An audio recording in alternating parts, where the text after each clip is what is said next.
So how were the birthday celebrations? They were good. They were good? Yeah, we went to a ramen place. Really good ramen. Nice. And then free. You ever been to Free Play before? No. Okay, it's a barcade. Their big thing is like beer is the main drink they serve. What the fuck? Other alcohol. Yeah, it's a place you would like to go. I need to go. It has arcade cabinets, a bunch of them. Yeah. It's honestly you would think. I'm familiar with the barcade concept. Okay, yeah. So a lot of old games, some fighting games in there, but mainly just fun games to play with friends. A lot of 2-player ones, 4-player ones even. Yeah. Just a fun time. Drink Lovely. some. Yeah. So I got talked into getting this rum. And I got a really good story on it about why it was good. Yeah. The guy that was selling it to me, he had his dad who buys a bunch of expensive rum. He said this was the best one, and it was not even like super expensive. It was like $3. So really hyped bottle? it up. Yeah, for a bottle. Oh, okay. Yeah, hyped it up, drank it. It was not the best rum I've ever had. I was You're like yeah, it's fine. and everyone at the table, the reaction when they took the shot was, okay, I don't like this. Everyone kind of turned away. You don't shoot rum. Well, that was the thing. I mean, you can, but like Specifically, he was like, yeah, I guess shooting, maybe not. But the guy specifically was like, this stuff is drinking, straight. You don't need anything else. Yeah. It's that high quality. Yeah.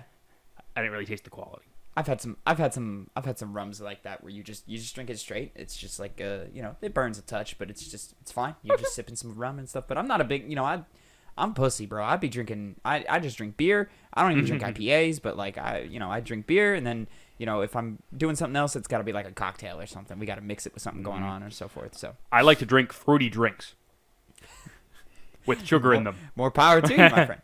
And happy birthday to you, buddy. Thank you. Ripe age 25 now. 25, yeah. 25. You got it right. Look at you, quarter of a century old. There we go. Damn, that's a weird way to look at it. That's Let's go. Like I'm a quarter. It sounds cooler though. I missed 25. out. I had to work. Yeah. The job. He had to work. He didn't actually have to work. I did work. He was too busy playing video games.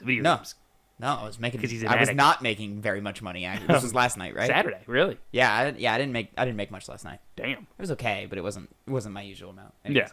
And then we went out and had a couple of drinks at the bar but we close at midnight, so we didn't even get out of there until 1 a.m. and then we just had a couple of quick drinks, and then everybody went home and went to sleep because we were tired.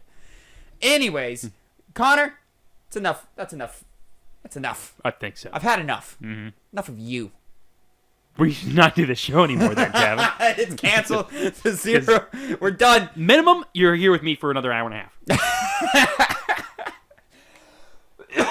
Oh my god, excuse me. All right, let's get into the fucking show then. What's poppin', players? Welcome back to the Two Penny Gamescast, episode 88. I am your host, Tavin Bothel, here with my good friend and co-host, Connor Elliott. Say hello to the people, Connor. Hello. Everybody, drop a comment. Say happy birthday to Connor for me real quick. I'd appreciate it. Thank you. There we go. And if you didn't know, this show comes to you every week, Monday, 8 a.m. Central Time, youtube.com/2pennygamescast, and mainstream podcast services of your choice. The Spotify, Google Podcasts, Apple Podcasts, SoundCloud. Please, look us up. Search us. We're out here. Give us a like. Give us a follow. Share it with a friend. We'd appreciate it. Please. And what we do on this show here is me and Connor sit down and we give you each 2 topics, 2 pennies, if you will, concerning the video game industry, and we give you our 2 cents on them. This week, Connor! Mm-hmm. It's a week. It was a week. Yeah. But before we get into the week, every week at Tuesday, 2 p.m. Central Time, me and a good buddy Phil of mine, we play video games live. So if us talking about video games isn't enough for you, hop on over to twitch.tv/2pennygames, in which we run a show called Hype, HYEP, Have You Ever Played, in which me and my good buddy Phil sit down and we show each other games the other one has never played before. However, this last week and the weeks following this one, right? Yeah, that's how that works. Yeah. That's words. We're playing a game neither of us have played before. We're playing that there Tiny Tina's Wonderlands up on stream. So, if you're a big Borderlands fan, or if you just want to come through and chill, come watch us play some Wonderlands this next week. Hopefully, if I can, get my ass to actually do it and do the work, the After the Hype review of Uncharted 4, Phil's first time playing Uncharted 4, should be going live Tuesday, 8 a.m. Central Time. If it doesn't, I'm a lazy sack of shit. Mm-hmm. There we go. The After the Hype review of Sonic Adventure, probably one of the worst games I've ever played in my life, is up right now. Go over there, youtube.com/2pennygamescast. Check that out. Drop a like, all that fun stuff. All right, now let's get into the shits, Connor. Mm-hmm. Now, you and I have a precedent, a rule on this show. We like video games. We love video games. We love video game culture, all that fun stuff. It's great to talk about fun things. However, sometimes, because this is the business of video games that we talk about, and sometimes businesses don't go so great. If there's some not so great things happening, we put the people first. Put the fun stuff to the side, people first. And last year, Activision Blizzard blew up the industry with a huge lawsuit scandal thing going on of workplace harassment, sexual, racial, and otherwise. Messed up stuff. Really messed up stuff. We've been covering it all year. I'm sure even the mainstream media caught wind of it. I had my dad texting me asking me questions about it. I was like, hey, what's going on here? And I was like, it's some messed up stuff.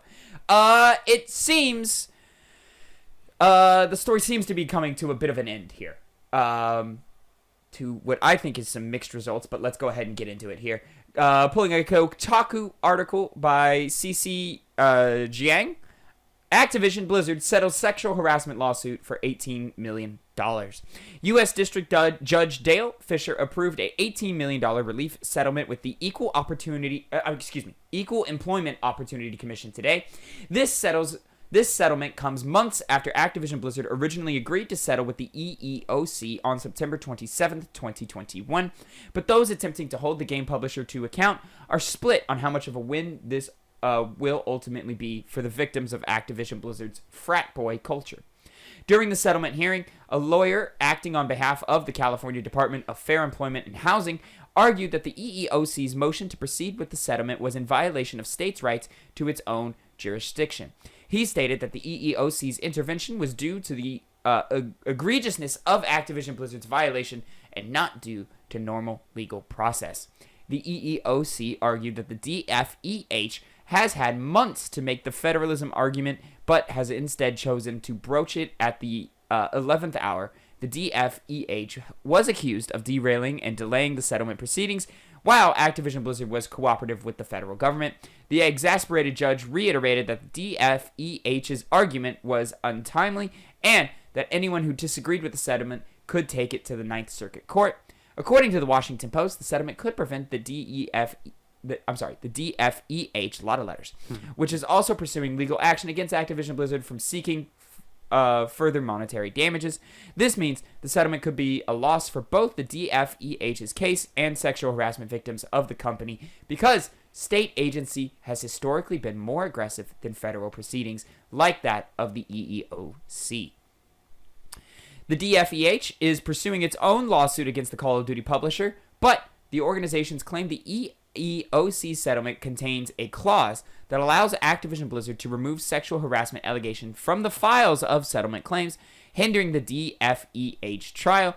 The EEOC's opposition, which was filed March 24th, disputes this, saying the consent decree does not require or authorize the destruction of these documents. The settlement also allows the publisher to use unclaimed funds for its own women's charity funds. The DFEH is wary that control over some of the money could return to the company that the settlement is meant to punish. The original proceedings were held up by the DFEH, which filed a motion to intervene last October. However, that October filing allowed the EEOC to respond with its own opposition, which claimed that the DFEH lawyers were under ethical violations. Last October, Communication Workers of America also filed an objection against the then possible settlement with the EEOC. In the labor union's view, $18 million or $450 per claimant is a drop in the bucket for Activision Blizzard, which paid $150 million to its CEO, Bobby Kotick, in 2020.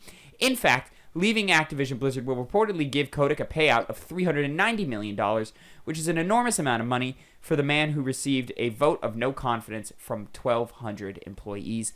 The lawsuit is currently set for February 27th, 2023. So, Connor,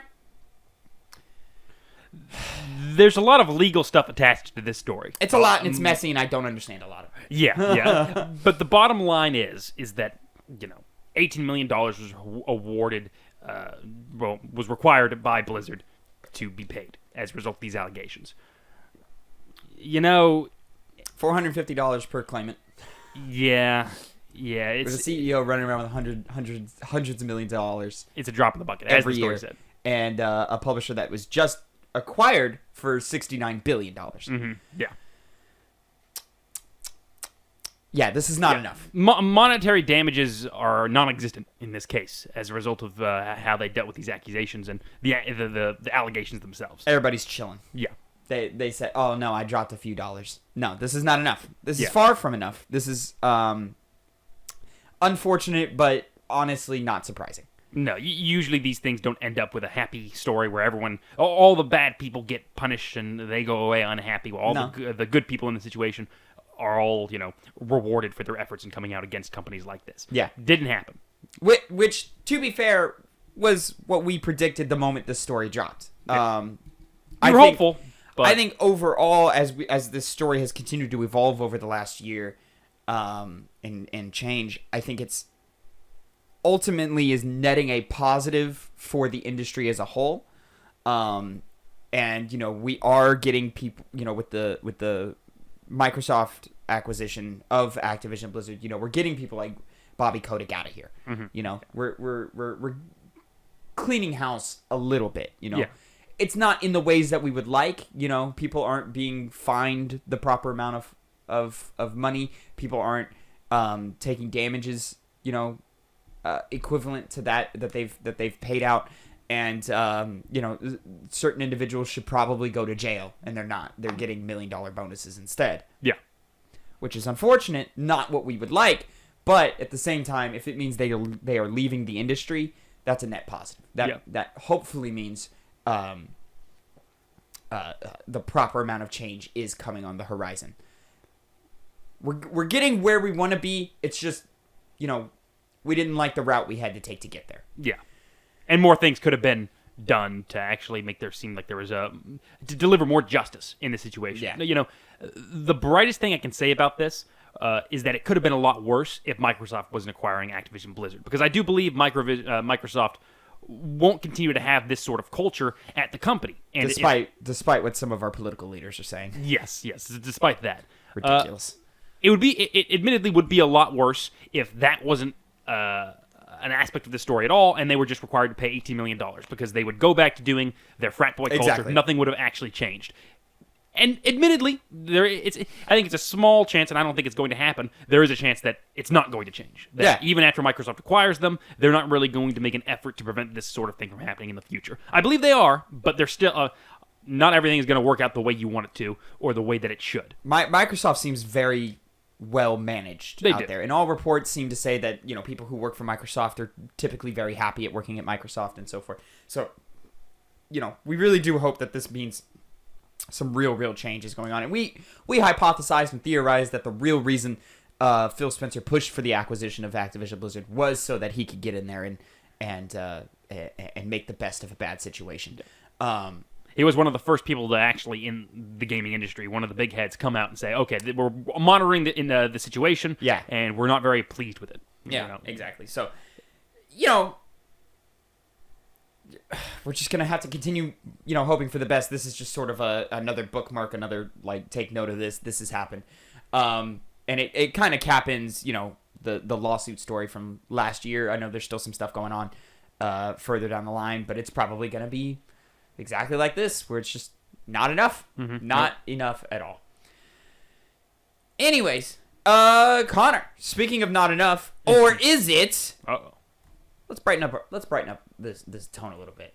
So continuing on our thing of treating people, but this time hopefully correctly. VGC reports by Tom Ivan, Capcom is raising its employees' base salaries by 30% in Japan. Capcom has announced plans to raise Japanese salaries as a part of wider changes to its human resource operations ahead of an expected 5th consecutive year of record profits. From the beginning of its 2022 fiscal year on April 1st, employees' average base salaries will increase by 30%, and a new bonus system more closely tied to the company's business performance will be introduced, it said on Thursday. The Resident Evil and Monster Hunter publisher will report its fiscal 2021 results in May, when it's expected to announce a 9th consecutive year of operating income growth and its 5th consecutive year of record profits. Capcom also said it will continue to grow its employee performance review and training systems. The plan to improve staff compensation was announced on Thursday, alongside a reorganization of the company's HR division. Capcom said it's putting in place a new structure designed to facilitate communication between management and employees, headed up by a chief HR officer, which is a newly established role at the company. Quote, driven by its philosophy of being a creator of entertainment culture that stimulates your senses, Capcom will work to address the issues facing our society while aiming improve its corporate value and establishing a relationship of trust with employees and stakeholders, it said. In its result for the 9 months ended in December 2021, Capcom reported the highest net sales and highest levels of all profit items for the end of a third quarter in the company's history.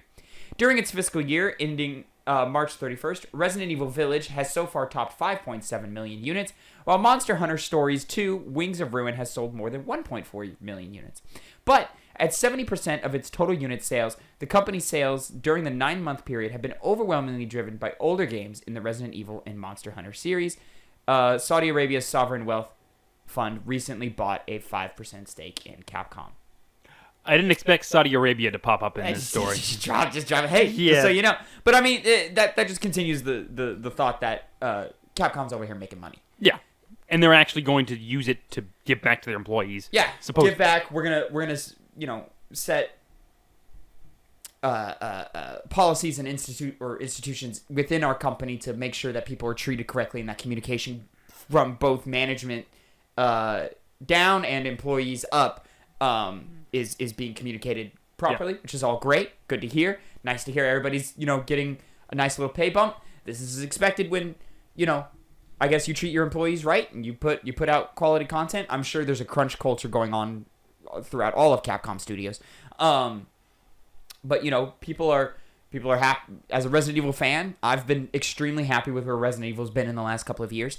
Monster Hunter has been on a mainstream pop like we've never seen ever since Monster Hunter World. World? I think it was World that came out, and then Iceborne came out, and Rise came later. Yeah. And even to their spin-off games with Stories 2 are selling millions of units, which is great. DMC 5 was a hit, and then people are happy with where Street Fighter is now, right? Yeah. Could be better. Street Fighter came back. It came back better because the release of it was fucking atrocious. Yeah, horrible. Yeah. But as time has gone on, goodwill has been regained with a lot of the members of the Street Fighter community, but people are still dissatisfied with monetary things, things like that. But people are excited and hopeful for Street Fighter 6, so that's also generating hype and getting people excited. I know we've talked about overworking in the video game industry. Yeah. It happens everywhere. As you said before, it has to happen at Capcom.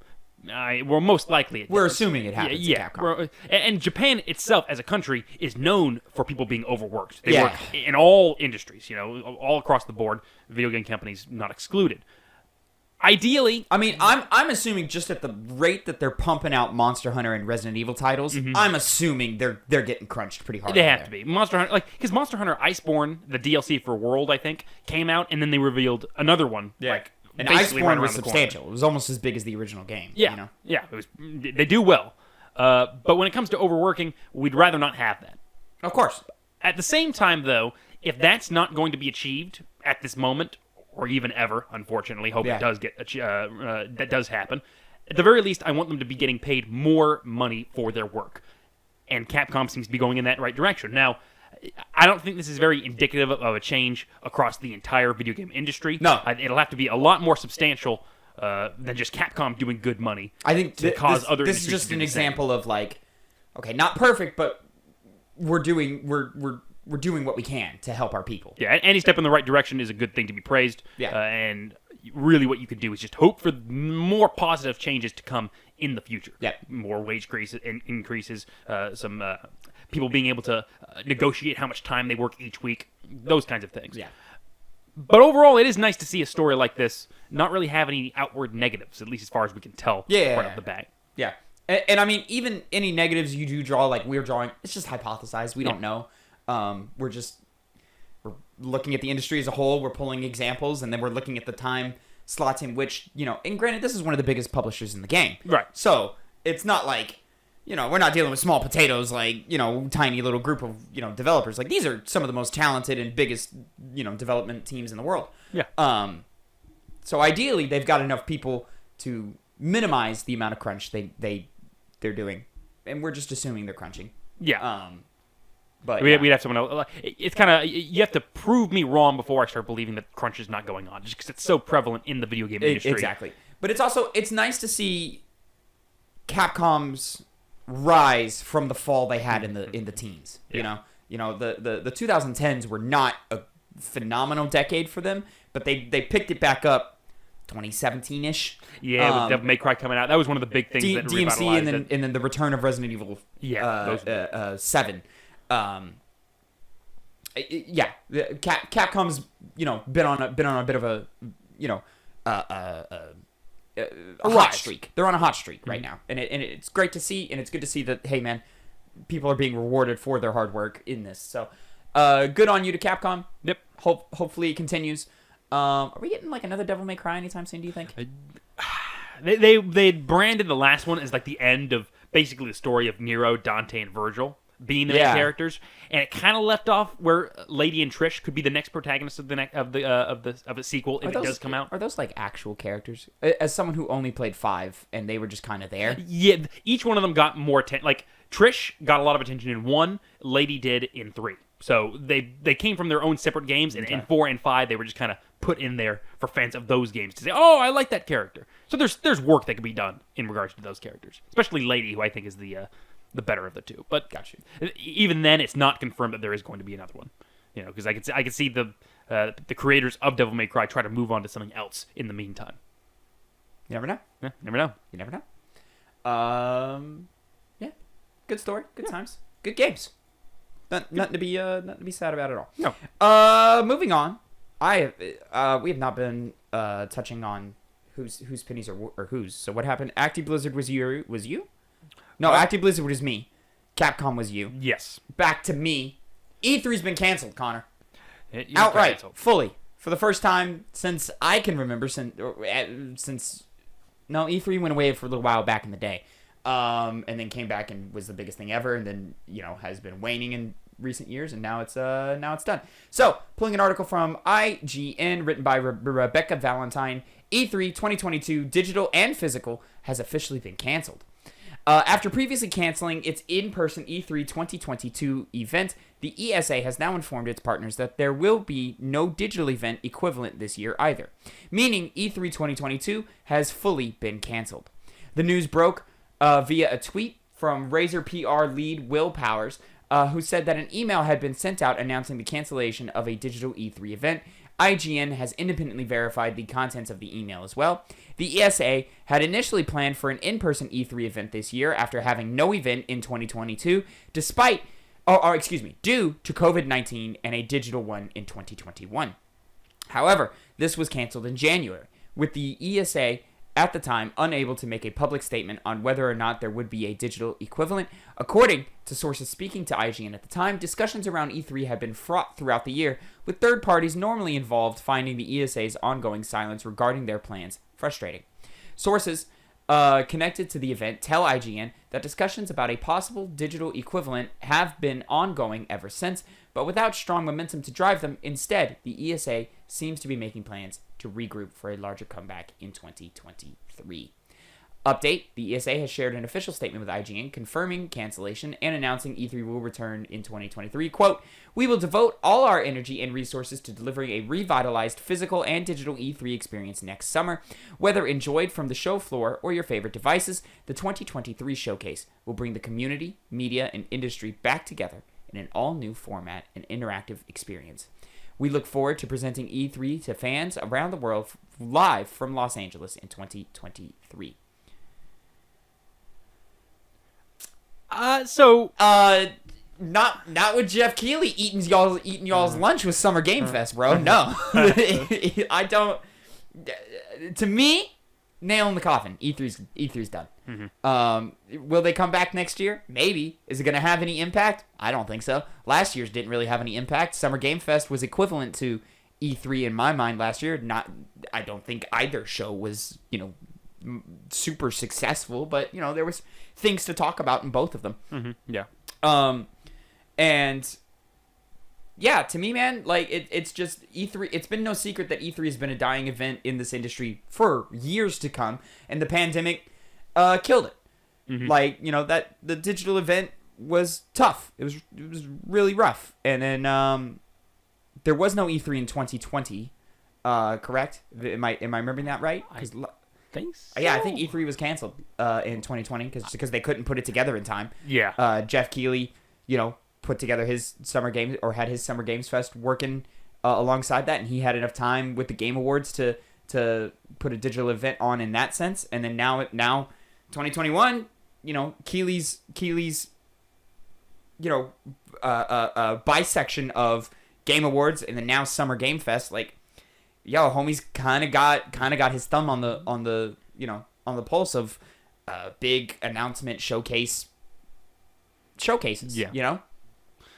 I have to admit, I see them coming back next year. Now, I think it would do good for them to be like, okay, we're going to have an in-person event, and we're going to plan for it, and see if it's actually reinvigorated. Because there are ways to make E3, more profitable, more reputable again. Because people obviously have been, as you said, haven't been paying attention as much anymore, especially with each big company's own directs, Nintendo Direct, their Sony Directs, whatever you call them.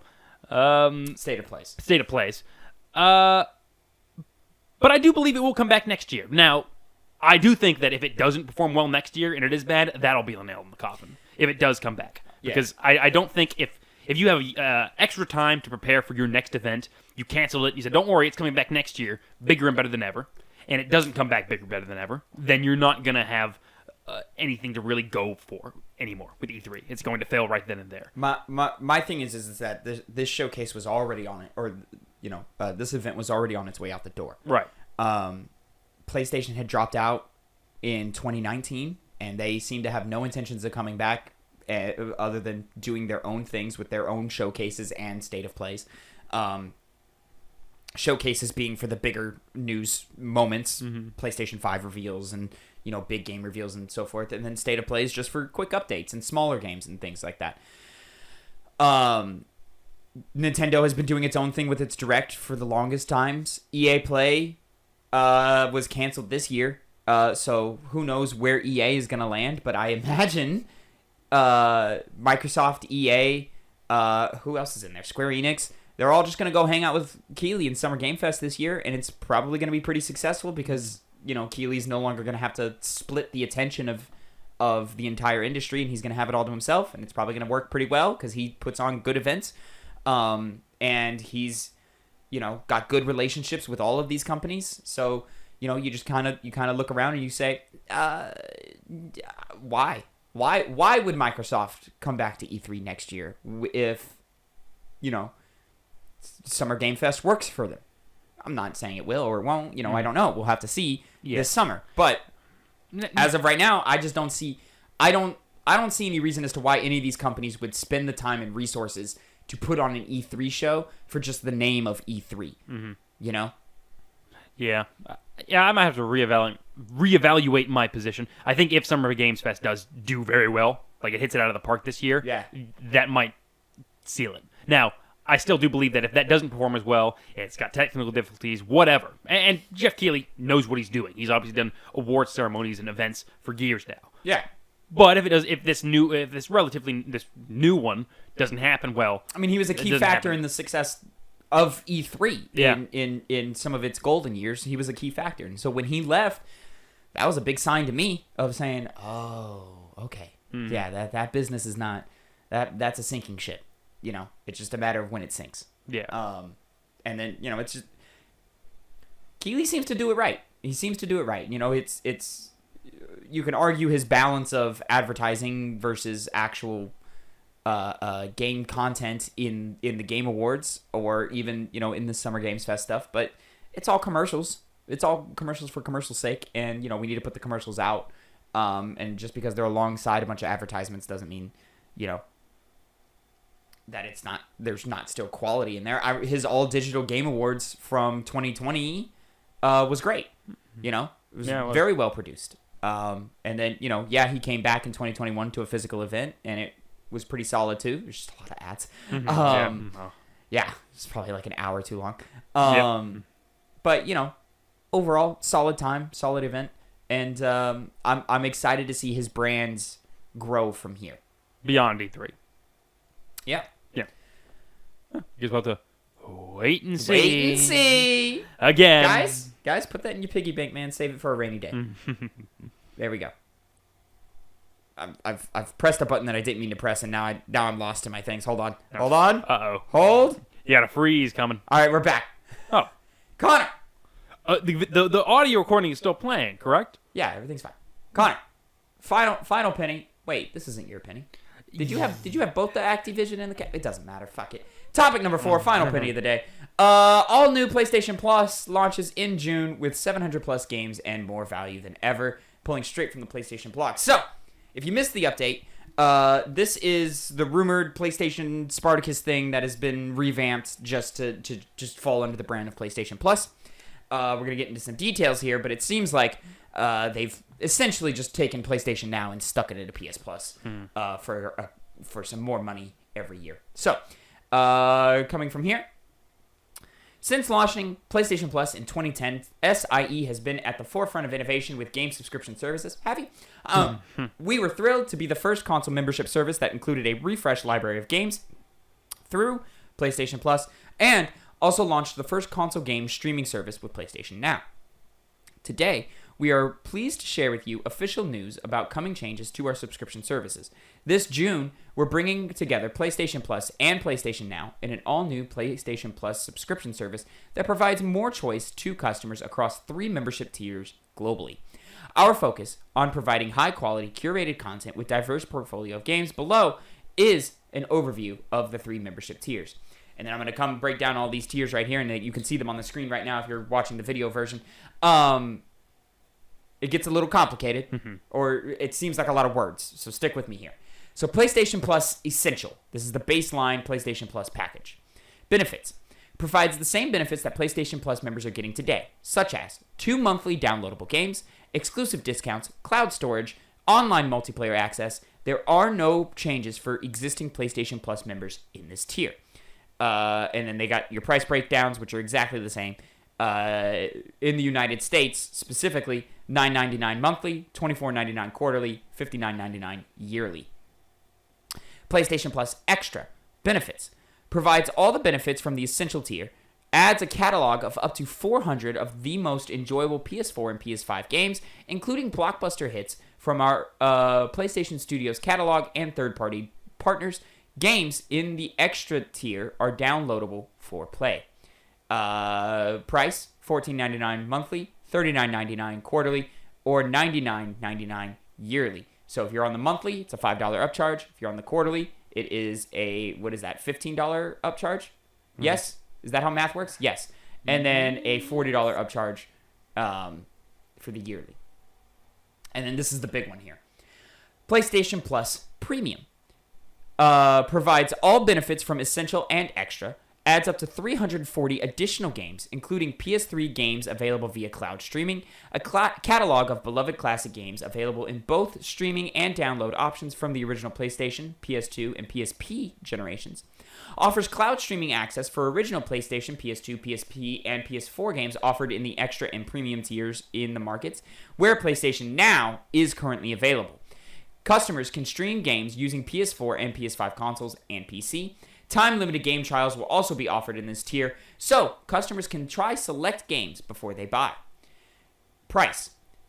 Again, United States only. $17.99 monthly, $49.99 quarterly, and $119.99 yearly.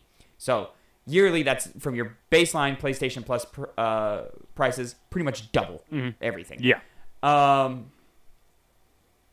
then they go on to talk about years of innovation, this is other things, but at launch, we plan to include titles such as Death Stranding, God of War, Marvel Spider-Man Miles Morales, Mortal Kombat 11, and Returnal. Working closely with our imaginative developers from PlayStation Studios and third-party partners to include some of the best gaming experience available with a library that will be regularly refreshed More details to come on the games we'll have on our new PlayStation Plus service. When the PlayStation Plus service launches, PlayStation Now will transition into the PlayStation Plus offering and will no longer be available as a standalone service. PlayStation Now customers will migrate over to PlayStation Plus Premium with no increase to their current subscription fees at launch. Rereading that to make sure I understood what it means. Okay, cool. At this is a massive effort. We aim to have most PlayStation Network territories live within our PlayStation Plus game subscription service by the end of the first half of 2022. So you got clock's ticking there, PlayStation. We also plan to expand our cloud streaming benefit to additional markets, and we'll provide more details at a later date. And then, yeah, that's about it for the news. Connor? Yeah.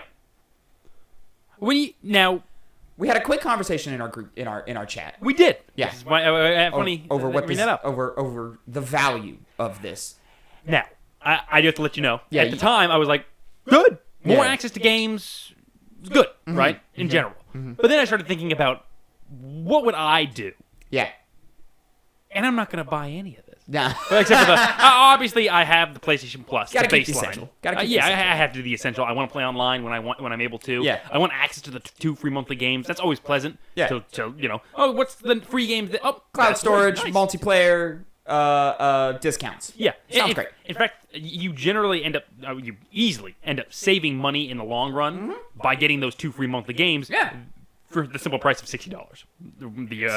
60 a month. $60. That's 12 times. That's 24 free games. Yeah. Minimum 24 free games. And if you're keeping up on it, you have the opportunity to have 3, 4, 5 games at one point. I know they're not really doing PS Vita games or PS3 games anymore, but like PlayStation Plus is good service. It is. We don't talk about it. For $60 a year, that was a good offering. Yeah.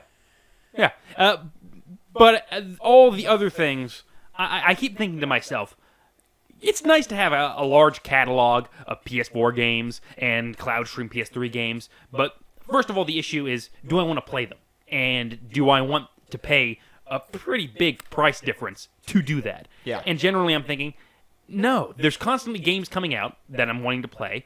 There's old games that if I want to, I could simply usually buy just on PS4 and play them on my PS5 because I have the physical copy, the physical disc version.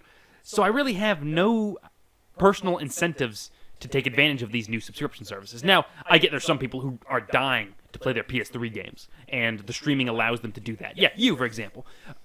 Now, I might need your... But does it, though? Yeah. My the thing I need your help with on input is how effective is that system in performance? Because from my knowledge, way back in the day, when this first came out, it was terrible. Yeah. And I could barely play games. I was quickly like, okay, this PlayStation Now is not for me because it's not what I want, and it's more of a hassle than it is a boon. That changed in recent years, correct? Like, it seems like it yes, changed. to my understanding, I'm not a PlayStation Now subscriber. Yeah. I don't think the offering for the price of PlayStation Now was sufficient.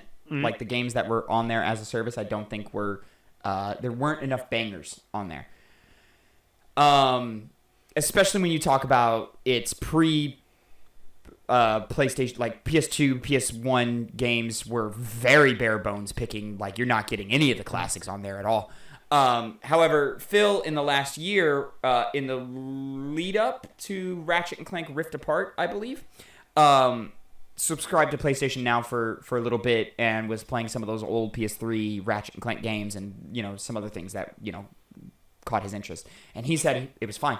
No real issues. Sure, some input lag sometimes, but overall he had a solid enough experience. So there is that. And granted, results will vary. And then I'm looking at it's a clear, you can start with a clear comparison here, or you want to jump to quick comparisons here with services like Xbox Game Pass and the immense value you get on that. Xbox Game Pass Ultimate right now is $15 a month. Mm-hmm. So this is the PlayStation Plus Premium is $3 a month more, but they've only got the monthly subscription package. Mm-hmm. So I think, what is that? $15 a month times 12? Is that more than $120 a year? $180. It's $180. Yes. And that's just Game Pass. That's not Xbox Live Gold. No. You know? So which are two separate things. So in terms of value, this is cheaper than Game Pass, which is nice. Very. But in terms of product, I think this is lacking. Mm-hmm. And I need more information before I determine where, if I'm going to upgrade my service and to what level I'm going to upgrade my service. First of all, I think having 3 tiers is a mistake. It's too much. Too many options, too many choices. Now we're confused. Just 2 would be probably a good 2 amount. is all you need. Essentials, premium. These premium, you get a bunch of games. Essentials, you get monthly games and cloud and thing and multiplayer access and stuff like that. But all the bangers are over here in the premium thing. And even if you still want to keep that price structure of pretty much double in price to $120 a year, I'm not mad at that. While I'm talking, look up how much PlayStation Now was. And then now I'm sitting here and I'm looking at PlayStation Plus Extra. Adds a catalog of up to 400 of the most enjoyable PlayStation 4 and PlayStation 5 games, including blockbuster hits from our own PlayStation Studios catalog and third-party partners. So we're partnering with third parties to get things like Death Stranding, Persona, you name it, things that are tied with PlayStation and are great games. We're getting those on there.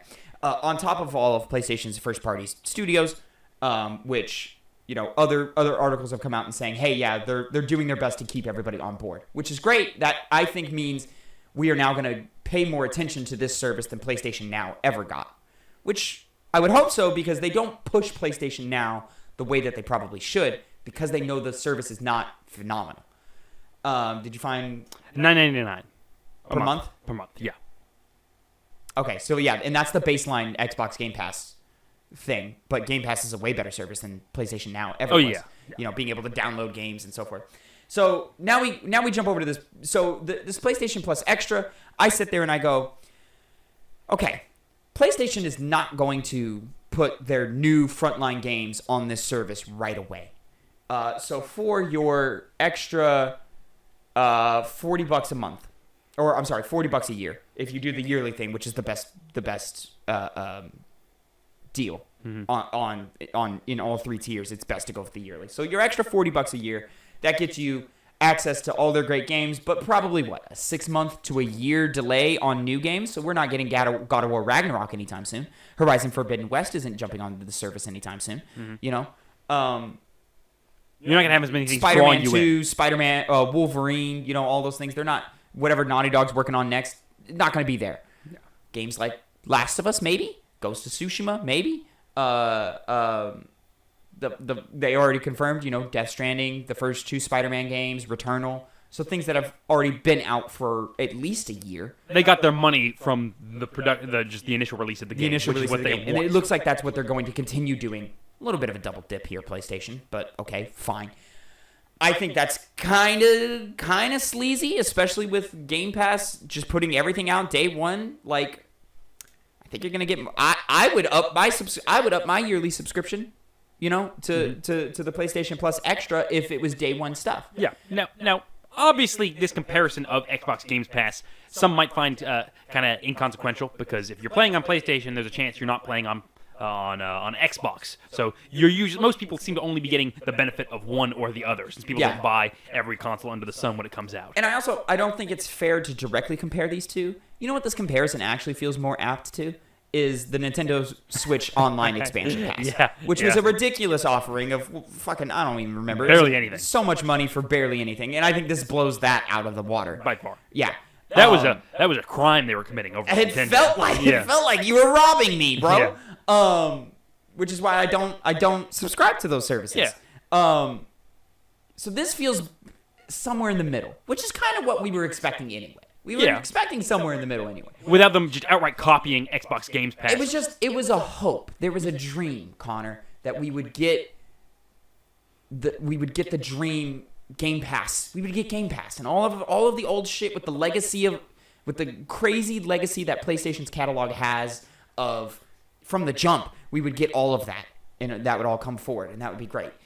And realistically, that's hard to do, because one, the way the PS3 was built with its cell processing bullshit, whatever the fuck, it's going to make it almost impossible for us to get those games natively on PlayStation 5 hardware. The amount of infrastructure and time and resources PlayStation would have to put into to get that to work is immense. And even though I think it would pay off in the long run, because if they were like, hey, you can stream for now, but eventually we are working our way through the PS3 catalog. We're starting with the greatest hits of Uncharted, The Last of Us, Persona, Killzone. There wasn't a Persona game on PlayStation. Persona 5 came to PS4 initially. Or it launched on both, rather. Yeah. The Ratchet and Clanks. Like we're working our way through that catalog to the infamous games and so forth. We're working our way through our catalog, and you're going to eventually play more and more of those games natively download to your console eventually. But for now, we still have this PlayStation Now infrastructure. Here's that. That would be one thing for me. It's the fact that there's not even a talk about it, and maybe they are thinking about it or working on it, but I'm going to guess that they just don't see the value in it. Yeah. And I think that's a mistake, because I would upgrade right now if they were like, hey, eventually those PS3 titles are coming. And then when they say a catalog of beloved classic games available in both streaming and download options from the original PlayStation, PS2, and PSP generations, I need more information than that. Yeah. 340 additional games, including the PS3 games. How many games were available on PS Now right now? A lot. Games on PS Now. It is strange to me that they didn't just come out with this news and then also include a pretty good laundry list of titles that they were going to be including in these services. They touched on a couple, but once we kind of knew we were going to be there, I'd rather see what more of the meat is that they're going to have with this kind of service. Currently, there are 375 PS3 games and 388 PS4 games on PlayStation Now at the time of publishing this article. This is from February of last year. 340, there's a 370 available in PlayStation Now. So we're losing games? To also include options from PS2, PS4, or PS2, PS1, and PSP. So, like, what are we losing? Now, granted, not all of those games need to be there. Like, there's a lot of games on there that nobody cares about. Fine, we can drop. Maybe this is a more curated list of games to where they go, hey man, this is of offer. Again, I need to see your list. I need to see what's on there. If I can get not only the PS3 generation of Ratchet games and Infamous and Metal Gear Solid 4, can I also get the old PS2 games that I'm looking for? The Sly Cooper trilogy, the Ratchet and Clank trilogy, Crash Bandicoot. I was probably not going to be there with the Microsoft acquisition now that I think about it. But what is Final Fantasy VII in there? What's in there? I don't know. I really need to know. And with what you're telling me right here and what my knowledge is of PlayStation Plus as of PlayStation Now in its current standing, an extra $60 a year is not worth this offering to me. But I need to see what catalog you're bringing to the table. Yeah. I remember when Xbox Games Pass came out. It was announced. People were really, really excited. They were like, wait, this is the service you're providing? It was revolutionary. Yeah, it was. I've heard no one talk about this. I haven't heard... maybe you've seen something. I know you follow some bigger heads in the games media industry, but I've seen no one really excited about this. The only conversation I saw was, yeah, that's what I that was the most boring prediction. When you're sitting there and you're predicting what PlayStation Spartacus was going to be, this was the most realistic, boring version of it. I don't know, man. It's probably just PS Now plus a couple extra games or something. Yeah. And that's exactly what this is, and I think that's a mistake. Yeah. Are you gonna get any of these services, like the second tier or obviously the first tier, but because you kind of the first tier I'm keeping. I still have, and I plan to keep that. So PlayStation Plus Extra, no. Yeah. One, because I already own most of the PS4 catalog that's worth owning. And two, the ones that slip through the cracks are usually games that I just didn't have interest in. We cover games on this show for review and so forth, so I'm going to be up on the latest exclusives and so forth. So, that plus, the two monthly games usually pads out my catalog in a way that I don't need that. But I do see the value in people who are just now buying a PlayStation. Maybe you had an Xbox last generation. Maybe you're just getting into gaming. Okay, this makes sense, that tier. Hey, man, $100 a year. Yeah, it's a little expensive. That's not a cheap thing. But, you get 400-plus games that you can download at any time, and they're all bangers. Plus online, which if someone's, like as you said, getting into those games, they want to try out the titles that they missed in the past, seems like a pretty good deal in that scenario. 100%. But unfortunately for people like you and me who have had PlayStations for years, we played a lot of the games we want to play, there's not much value in this middle tier does nothing for us. Yeah, no. And this third tier... There's benefits to it. More so than the second tier. There are. I see there is value here. We're coming off negative, but there is value here. The problem is it's just that how much value, for the price. For the price of $120. And when you really do the number crunching, this is actually a really good deal in direct comparison to Xbox Game Pass. You are walking away cheaper. Mm-hmm. But with less quality overall. Yeah, but with less quality and more asterisks to it. Yeah. But you're not getting day and date. But you can't download PS3 games. But, you may not even be able to download older generation games because they just don't have that available for whatever reason. It's PlayStation's version of this without PlayStation doing the legwork that Xbox has done. Mm-hmm. Yeah. It's almost as if they try to capitalize off the idea of Xbox Games Pass, but didn't want to do something on that level. They just wanted to be able to easily put something together in a way that would get them more money, and then just go from there. Exactly. And if I was more of a casual gamer, if I didn't have this show, and if I didn't want to stay up on the latest and greatest and be part of the conversation, which honestly most gamers should probably be that way. Yeah. They shouldn't be playing games day one like us. They should be waiting to see reviews and be smart with their money. This would make sense. Yeah. This makes sense. Okay, yeah, I have a PS5 because I heard the PS4 was so great, or I did have a PS4 and I had a great time, so I just went for the 5. And yeah, it sucks that I don't have options like Game Pass, but things like this, I'm gonna bounce around. I didn't play Death Stranding because I wasn't sure if it was gonna be my cup of tea. Well, now I will, because there was a huge conversation about it. And I want to check it out and see what's up. I never played Returnal because it was a smaller team. I didn't know. It didn't get that much fanfare, but now it's there, and I did I did see a review that said it was great, but I wasn't sold. But now I'm gonna try it out, and now it's gonna be my new favorite game ever. Et cetera, et cetera, et cetera. That line of thinking just continues for your casual consumer. It's when you get to conversations of the more hardcore, the people who like to stay up and talk about things and be up on the new things. That's where this argument kind of starts falling apart, because we're all buying God of War Ragnarok at $70 day one.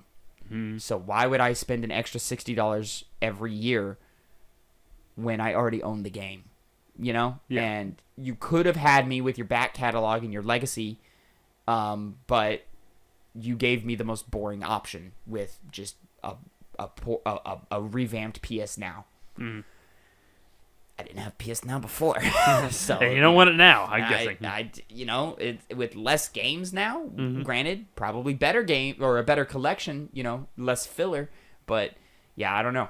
And again, this could be in 3 years. This offering could improve immensely and could be worth its asking price. Right now, with what I know PS Now to be, I don't think it is. Mm-hmm. For guys like you and me. Yeah. For your casual, sure, go ahead. Any other opinions on the PlayStation Plus revamp here? Not really. I don't think it's really going to generate much demand. Yeah. For this, I think it's going to it's like, okay, some people are going to buy it, some aren't. Yep. Whatever. I think that's going to be the general, take on this, unless they revamp it later on down the line because no one cares. We'll see. You see. I don't think I think people will care enough, and I think the word will be, it's PlayStation's version of Game Pass, and that's all most people are going to hear. Yeah, fair. Might just buy it. I mean, for some people, the price that it's asking for isn't really and too big of a drop. It's not a ridiculous offering. Like you and I both agreed, the Nintendo Switch Online package is ridiculous. There's nothing there. There's not you're missing a lot of essentials. You're not getting anything worth your money for that price. Yeah, it's just not right. But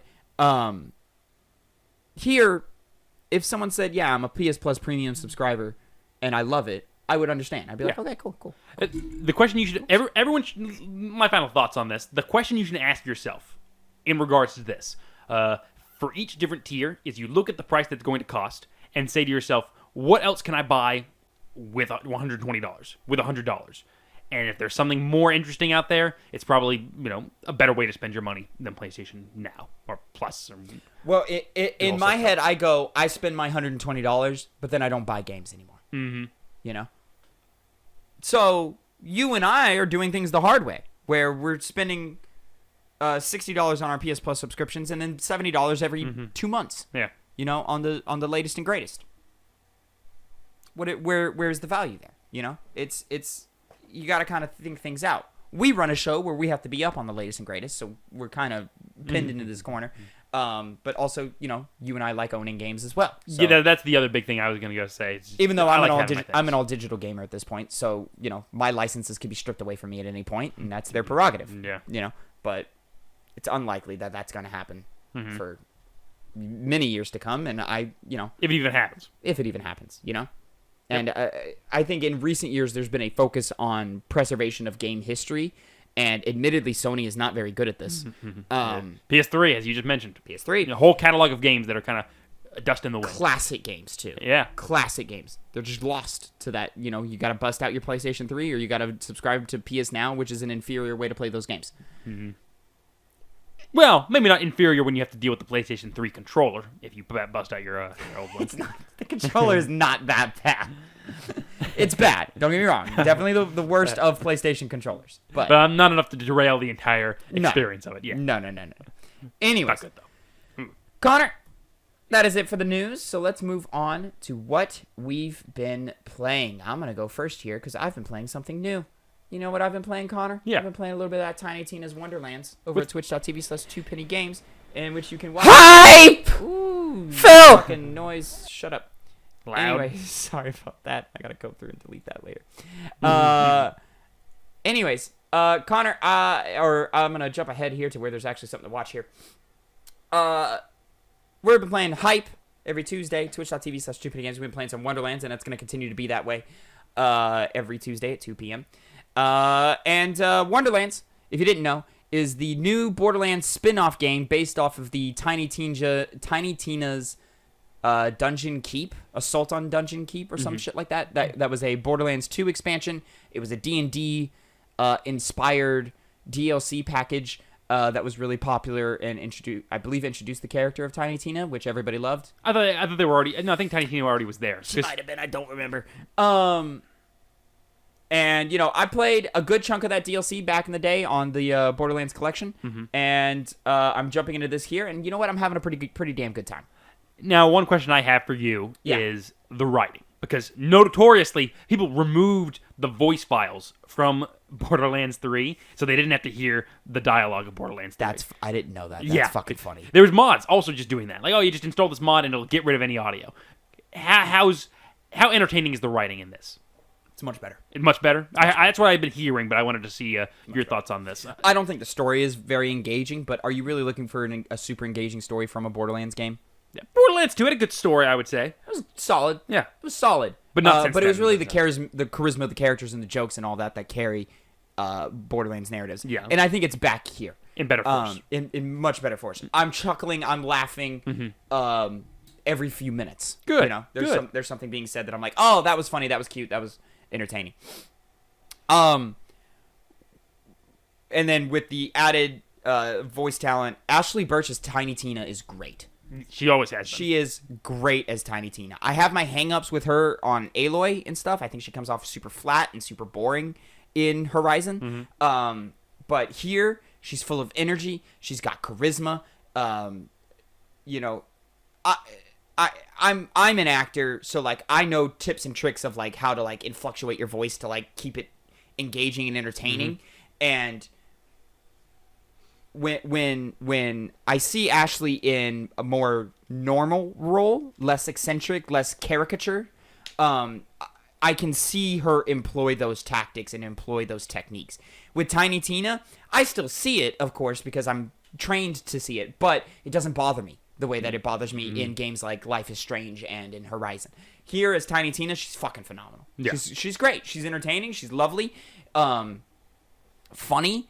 All the time, and I'm never like I never cue in to her voice and go, ugh, this character's annoying. You know, even though like she is kind of grating on purpose, but in a charismatic way. Yeah, in a way with it, as long as you're not dealing with it as an actual human being, you kind of just have a laugh at it. In entertainment forms, she's walking that line very, very well. Where like she could have been annoying, but she's not. Yeah. This is footage of me and Phil playing on Hype, and Phil just likes to shoot things. Let me tell you Yeah, what, I saw that. a character will come up on screen, and it's very clear that you can't do damage to it yet, but he's sitting there just blasting away.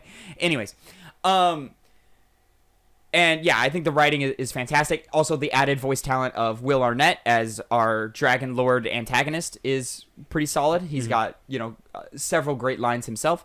Wanda Sykes and Andy Samberg playing your campaign advisors, quote unquote, to kind of give Tiny Tina something to bounce off of, are great as well. And yeah, I'm thoroughly enjoying the writing in Tiny Tina's Wonderlands here. Okay. Though I do think I do find the general story unengaging. But could that change? You see that room for change? Maybe, I don't know. We'll see. And then overall, right now, I'm entertained, and I do like Wonderlands. I don't see myself making it to the end of this game if I wasn't playing it for hype. Okay. And even then, we might, depending on how long it takes us to get there, we may just not make it to the end and just be like, yeah, we've got enough of that experience to understand what it is. Because at the end of the day, this is more Borderlands, but they do switch up the formula enough to, I think, warrant interest in a lot of ways. For example, there is a drastic pullback of focus on guns in this game. I'm not picking up guns and swapping them out nearly as much as I used to. Now, don't get me wrong. It's still a Borderlands game. So you're still shooting lots and lots of guns. And you're still, you're doing all your stat-based stuff and your RPG mechanics and all that. All of that is still there in strength, and it's great. Where the focus switches instead is to more of a character building thing. And this is where I think the strength of Wonderlands is. So let me back it up here. So this is the character creator here that I was toying around with and stuff. And this is the first time Borderlands ever had just a straight up character creator at all. Usually you pick one of your 4, 5, 6 characters. And then there's like little like aesthetic changes you could make or whatever. This is the first time that they've ever just had hey, build whatever face you want. And it's great. It is good. It's really good. Like really, really entertaining and really, really, really fun. I'm trying to find... Okay, yeah, so this is where you kind of look at your class that you choose. There was a whole bunch. I want to say 6 classes. Maybe... Yeah, I think it's about 6 classes. I'm playing... Phil is playing as the Berserker, which is more melee-based and has a lot of passive ice frost abilities going on. And I'm playing as the Spellcaster. Of course, because I love my mage classes and so forth. And I'm thoroughly entertained by it. Good. Spellcaster, of course, being, obviously focused on spellcasting. Where spells come in, this is the new thing that's being introduced, and I think is phenomenal and is like one of the best reasons to play this game. Grenades no longer a factor in Borderlands. Those are gone. And we've replaced it with spells, which there's a litany of spells that you do that all have different effects and stuff, and you really have to pick and choose and do what they can. The benefit of the Spellcaster is you eventually unlock an ability to where you can equip 2 spells at once. So you know how Borderlands you usually have your ability, your ultimate ability, if you will, and you'll go into rage mode or you'll do a zero, like would throw out holograms in the past, or the hunter class had Bloodwing, or Brick pulled up fists and you just punch the shit out of thing. The Spellcaster has one of those too, but eventually you unlock a secondary ability that you can switch to, and for the Spellcaster specifically, it kind of just takes that away and you can equip a second spell. So now I'm running off of cooldowns, like timers, and I'm building my class in a way to where I just get those cooldowns. That cooldown as low as possible, and ideally, eventually, I'll be able to just not even really have to use my guns. Okay, because I could just be shooting off spells. That'd be cool. That'd be a way cooler way to play the game. Exactly. The thing I was worried about, upset about, was that when we got the announcement that this was being a thing, I was like, okay, big melee focus. So the gameplay trailer did not happen at all. No, there's a melee focus for sure. I see Phil running all up in there, swinging axes and stuff and so forth, and yeah.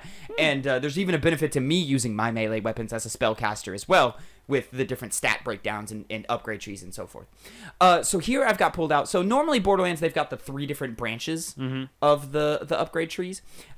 They've shortened that down to 1. And then alongside that, usually you level up and you get 2 points or whatever. And you pick whatever little passive ability you want or stat increase that you want in your upgrade trees and so forth. Here, you get 1 point for your upgrade tree and 1 here for your stat thing. And they call it hero points. And this is like your typical like character sheet in D&D.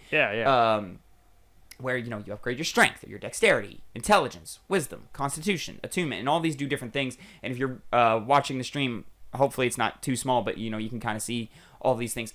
I have dumped every single one of my points into intelligence. Because that is...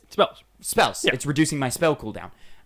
Phil, I imagine, is jumping around, doing a little bit of this, a little bit of that, a little bit of this, a little bit of that, wherever it makes sense for him.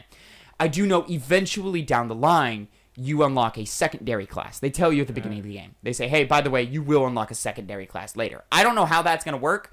I imagine it just means a full switch, like you can just switch on the fly, one or the other. Yeah. In which case, when we get to that point, I'll judge it at that point. But right now, I'm just fully focused on my one spell casting thing, and then I'll see where I'm at when I get that secondary class and where I want to choose and go from there. And I like this. I like all of this more than the typical 3-branch system that Borderlands has had in the past. I just like it more. Like, I feel like I'm progressing and really building out my character the way that I want, way more in depth than before. And that was, I still felt that way back in the day, but I really feel it now. Yeah. So yeah, I'm really, really, really enjoying all of this. The spell casting, I love, cause I'm fucking dudes up, bro. It's great. And, and how that, you get your passive stacks that build up and so forth. All the RPG isms are all still there, and I'm still building my character the way I want, which is all great. Where I'm less hot on the game is, let me see if I can find it, is sort of the side content in it. The main content is great, but the side content, they've included random encounters. Ah, okay. And this plays out... See, this is a random encounter, but this is... I'm trying to find... Here it is. The overworld. The overworld, instead of the big open world thing that you're used to with Borderlands, where you hop into a car and you drive around and you're doing all that stuff, all of that has been negated for this overworld, in which it's a D&D map, in which you have a cartoonized version, big-headed version of your character running around this map. And this is how you kind of get from town to town and to quest and so forth. And when you walk into the tall grass, you have chance to spawn a random encounter. Now, you have the choice to, like, negate that random encounter. Really, if you act fast enough, you can negate it and move on. But if you don't, they put you in this small arena, and then they just throw hordes of dudes at you. And it's just not very engaging or fun or entertaining in any way. We're about to trigger our first one right here. And it's just not... I don't know how I feel about this overworld stuff. Like, I kind of like it, but I also kind of don't. I think it's charming, and it's well executed on, and it allows for great moments and great jokes. For example, there's a moment later on where you come across a Cheeto that has been left on the board. Tina has just dropped, a Cheeto on the board, and it's blocking our path. Yeah. So then there's jokes about her coming up on the fly, an in-lore reason as to why the Cheeto is there. We have to go do this side thing to get the Cheeto off the board. And then there's a joke about her eating the Cheeto later and stuff like that. So it's cute, it's fun, it's entertaining and stuff like that. But that's not a spell. That's a thing. Anyways, but it's just not very fun. All of this overworld stuff and the random encounters, I don't find super entertaining. It's a good way to get some loot. But we played for 5 hours last week, and when we jump back into it, I would much rather us skip every random encounter that we come across. I think you're going to turn that off then? Especially... Or you can't turn it off. Not turn it off, but just negate every single one. Especially because now we've opened up, and, we are at a point now where it's like, now we're getting the typical Borderlands side quests, and we're unlocking the fetch quests and the go to this area, kill 25 things, whatever. So now it's like, okay, we're getting our XP and stuff that way. And we're getting our loot that way. I would much rather us just to keep doing this and do as much of that as we want to do. And Phil is on board for whatever because he's in love with it. He's having a great time. Yeah. Which is but he's a bigger Borderlands fan than me. And I like Borderlands a lot. You played all of them. I've touched every single one of them to different degrees. 1 I beat, 2 I beat, pre-sequel couldn't get past the opening hours. Same here. Borderlands 3 I made it super deep into, but the writing is so atrocious, and then they make character choices that I didn't agree with, that just kind of disengaged me from it. So once I got my fill of Borderlands gameplay, the story wasn't enough to keep me engaged to get all the way to the end. It actually disengaged me all the way. But yeah, I'm thoroughly enjoying the gameplay changes here. It's still Borderlands. Like, don't get me wrong. If your image of what Borderlands is, this is still that. But there's enough twists and turns and little like changes and things to make things interesting and keep things fresh. Yeah. A lot of guns, for example, a lot of the guns are crossbows. Yeah, I noticed that, and I was like, oh, that's cool. Right here, this is a pistol I was rocking for a long time because my character gets a stack of spell casting, I believe it's called, in which every stack of spell casting I get increases the power of my spells, and then I have other upgrades that I've invested in that a percentage of that percentage goes to my gun damage as well. So I have a gun, and I get a stack every time I cast a spell or every time I reload a gun. This gun has a one-shot clip. Now, you know how I play Borderlands. I usually like the big magazines that I can load and things. I'm not playing it that way anymore. I want guns with small clips. So I'm doing the shotguns that you have to reload every time. That pistol I was rocking with of our 5-hour play experience, I was doing like 3.5 on that pistol. And I didn't switch to my other gun really at all because it was doing enough damage and it was reloading so fast that, in combination with how fast my spell cooldowns were going, I just didn't need anything else for a long time until eventually it was like, okay, this pistol's just not cutting it anymore and I need to find something else. So now I'm in this state of flux where I'm like, I don't know, like, I'm kind of happy with where my guns are right now, but at the same time, I'm kind of not happy with where they are right now. But I'm slowly building to the eventuality of like, I don't need to use my guns anymore because my cooldowns are so fast. Yeah, and it sounds more fun anyway. Yeah. And again, the spells are great. I really do like the spells. Like, there's things where like you make the ground shake and you send enemies flying. There's spells that you send out a little bird and that bird will go out and do damage for you. You've got summons that will come out and be basically like turrets and stuff. And just the ability to just really switch around and do a bunch of crazy stuff like that is great.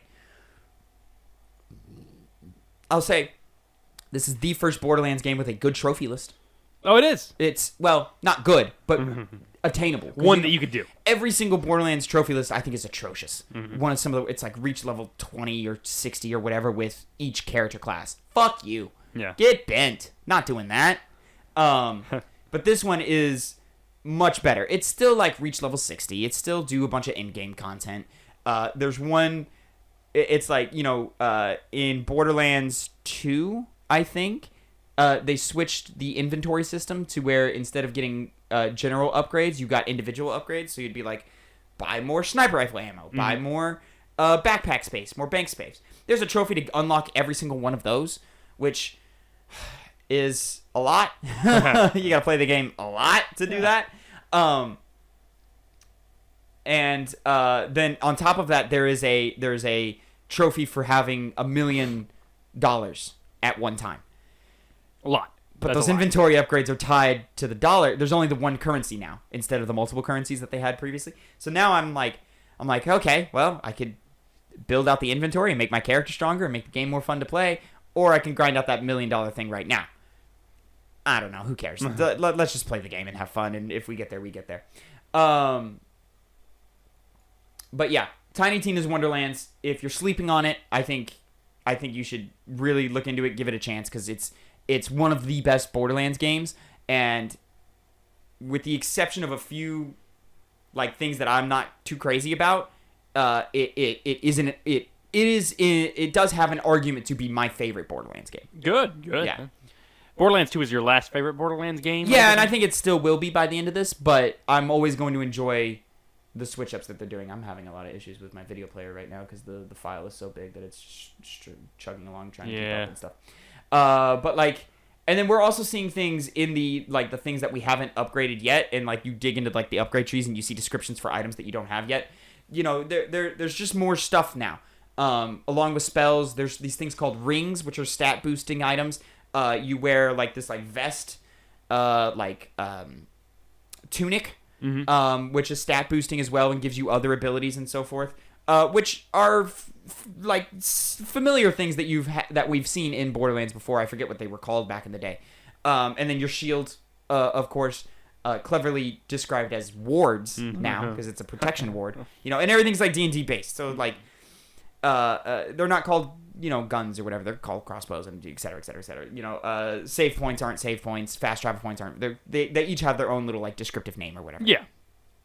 But me and Phil keep seeing companions listed in our upgrade tree. So we're sitting here like, Oh. and you can have multiple companions. I know because I've seen some footage. So I'm sitting there and I'm like, oh, shit's about to get crazy. You got a party. Yeah. Yeah. Which kind of brings me to my next critique of the game. And this is really like the final thing I want to say. It's kind of too easy. Oh, really? Well, is part of that because you're playing with Phil? Maybe, but I don't think so. I feel overpowered very quickly. Level 5, I felt overpowered. And both me and Phil, throughout our adventure, kept saying, yo, we are overpowered. Like, we are just fucking things up. We feel unstoppable.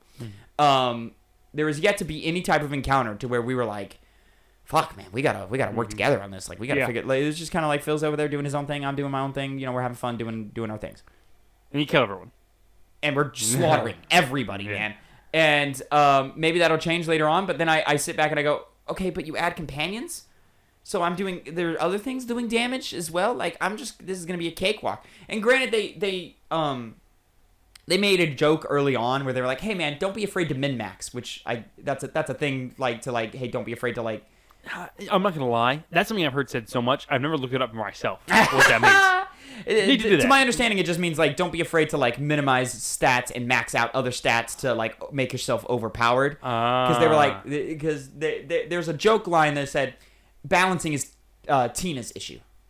You know, Tina can deal with balance. That's funny. And so like we're walking around, we're 5 hours in, and we're like, are we ever at any point gonna feel like stress? Like, because we're just kind of walking around. You know, God mode is fun for a while, but eventually I want some challenge, and I'm not feeling any type of challenge. And it just seems like they're just gonna be doing the best to be keeping it more and more, to make it easier and easier. Yeah. We started on the normal difficulty. We both boosted up about halfway through the streak to hard because we were like, yo, I feel this is not challenging, and I'm kind of getting bored. Like, let's boost it up to hard and see what that does. And it didn't do as much as I wanted. Oh, it did not. So, but we were both like, man, we're glad we did that because, like, now, like, at least, like, we're not, like, just walking around like idiots. Like, we are, like, now we're dodging shots. Now we're moving around, with some kind of tactics and ferocity and so forth. But, like, I mean, granted, Borderlands has never been, like, hard games necessarily, but there's always been, like, man, this boss fight, we are under level 4. We need to go grind out some levels real quick or something. You keep getting your ass kicked. Yeah. That happened to me a lot. That's never happened. Not even a little bit. Haven't even felt any type of stress in any way. Man, I hope that changes. I do too. Yeah. That's a big thing. In Elden Ring, I was thinking the same thing recently. It always goes away eventually, but I couldn't imagine playing any game, hours and hours on end, and then after a certain point be like extremely overpowered and not really have any more difficulty. Oh, my camera out of whack. Yeah, you've uncentered yourself at some point. I don't know how you did that, but yeah, I don't know either. Seems like from what you're saying, it seems like it's a better game than I thought it would have been. More unique than I thought it would have been. And again, I'm thoroughly enjoying it. Yeah, it's I want to keep playing and I want to continue playing. But just me knowing the type of gamer I am, I do feel myself being like, oh yeah, I put 15 hours into Wonderlands and put it down because I was done. Instead of going the full 20, 30 hours, however long this game is. Clearly, it's going to be a shorter game than the other Borderlands titles. Yeah. But, just how much shorter, we don't quite know yet. But yeah, Wonderlands, I'm enjoying it, but I'm not blown away by it. But I do think it's worth the time that it asks you for. Good. So there's that. Definitely more so than, like, this is weird. I'm more this game is obviously of lower budget and probably objectively of lower quality than a game like Horizon Forbidden West, but I'm more entertained by this game. This game is more fun to me. I'm having a better time with this. I feel the need to come back, and the further I get away from Forbidden West, the less and less I want to go back to it. I'm in that same boat because games keep coming out, and there's some good games coming out. Some good games coming out. Yeah, you know. Will Wonderlands survive the Lego Star Wars drop? Who knows? I don't think it will. Connor. Yes. That's about it. I've ranted long enough about this. My friend, what have you been playing? Well, to offset your long ramblings, I'll have a short rambling. I picked up Elden Ring again. I had taken a pretty good break from it, going back on it because I couldn't just stay away. Those runes aren't going to grind out themselves. They are Connor. not. The two big things that the newest things in relation to Elden Ring is, first of all, the age-old question. It has become the age-old question. Which is better, this or Bloodborne?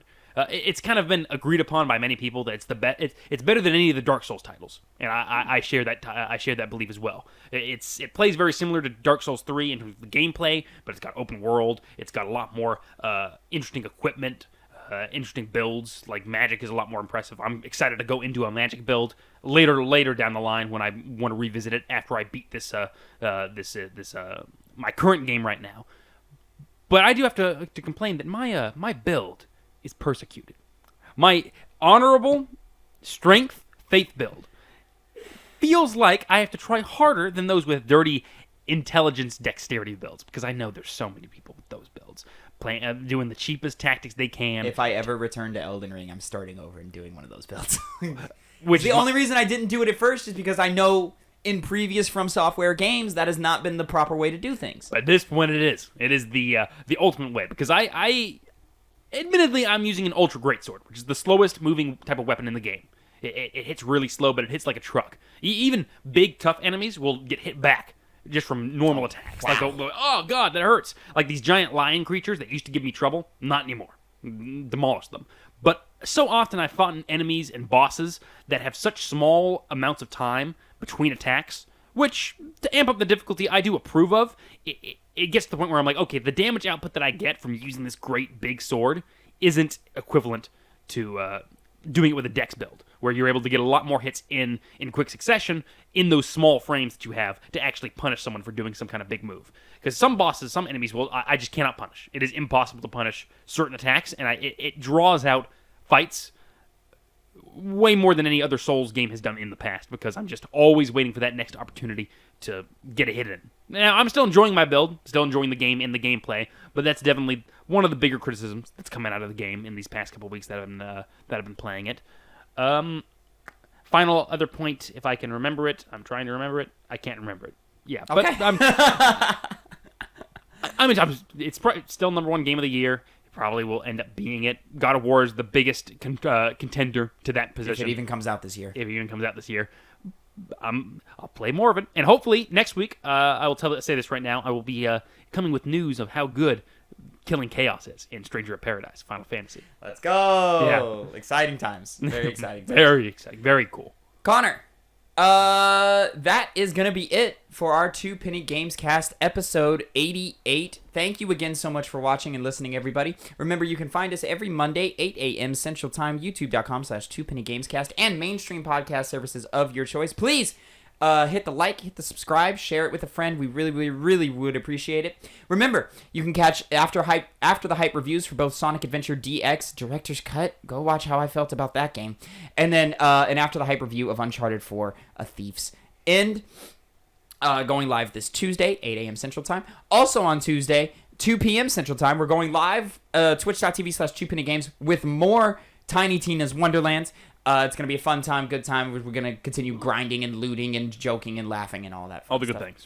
On top of all of that, I'm doing my best to stream more and more. I streamed a few times this last week, played a lot of Sly Cooper, played a lot of Lego Star Wars, the Complete Saga, I believe it's called, the old game from the early 2000s, just because I'm so hyped for this new Skywalker Saga coming out. So, hop into any one of those streams whenever I do them. They're unscheduled. It's just whenever I have time for it and I feel like doing it. I will Monday night be streaming some Lego Star Wars Skywalker Saga. As you should. As I should. And then, but not very long because I have somewhere to be the next couple of days. Oh wait. No, that's Monday. Never mind. I'll do as long as I fucking want. Yeah. Finally gonna pay off waiting this long. Yeah. For that game to come out. Yeah. I'll do my best to play enough to have a review of that game by next week. So, we'll keep an eye out for that, maybe, if I play enough. But until next time, everybody have a great time. Connor, say goodbye to the people. Goodbye.